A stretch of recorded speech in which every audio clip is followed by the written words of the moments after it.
Well, our next guest, she's sponsored by Salt Lake's very own Picture Line. Please welcome to the stage, Mira Ko. What an honor. I want to thank Sony and Picture Line and RootsTech for bringing me here. Family is powerful, isn't it? It's everything. Isn't it incredible when you find out something in your family history and you realize that someone did something heroic? They did something that overcame obstacles. They took a huge leap of faith, right? You feel like, wow, I can do that too because that is in my DNA. But then sometimes we realize things about our family history that we're not as proud of, right?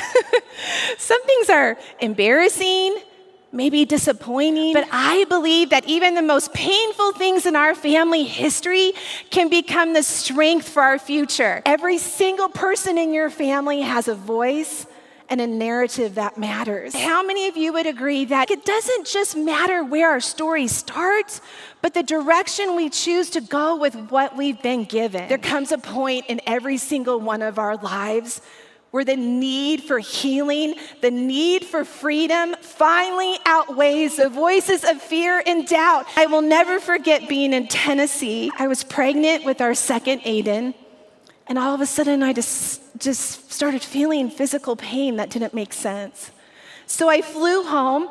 Brian got me right into the doctor, and 3-4 days later, I woke up in the hospital with a C-section scar and no baby. I hit a level of pain and sadness that I can't even put into words. As I was laying on the couch, I remember Pascaline, she was only 14 months old, and she was on the living room floor, just playing quietly, and the afternoon sunlight came through the French doors and fell on her in such a beautiful way.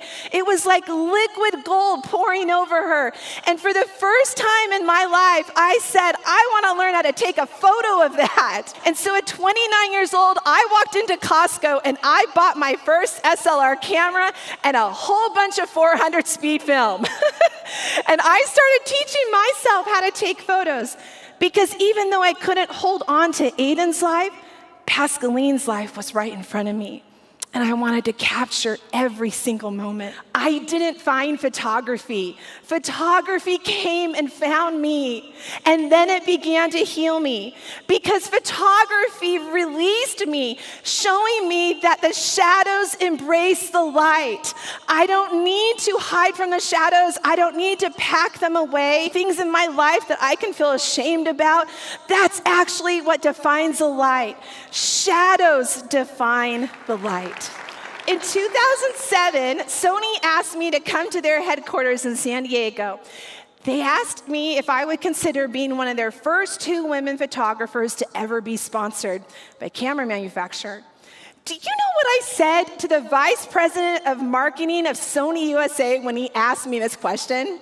I looked at him and I said, did you know that I was once a patient locked in a psychiatric ward? My husband's head literally hit the table. But you know what?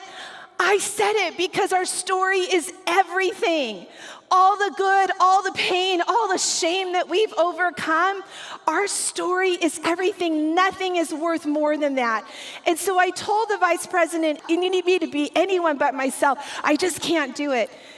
And he looked at me and he smiled and he said, well, Mira, we've actually had a team of lawyers researching you long before we brought you here. And we actually did know that you were locked in a psychiatric ward. But we believe the world is desperate right now for authenticity. No matter what you've gone through, you get to choose the narrative. I am not in any way saying that you should put rose-colored glasses on and look over all the parts of your family history that may be disappointing. I'm actually saying the exact opposite. That shadows define the light. Thank you.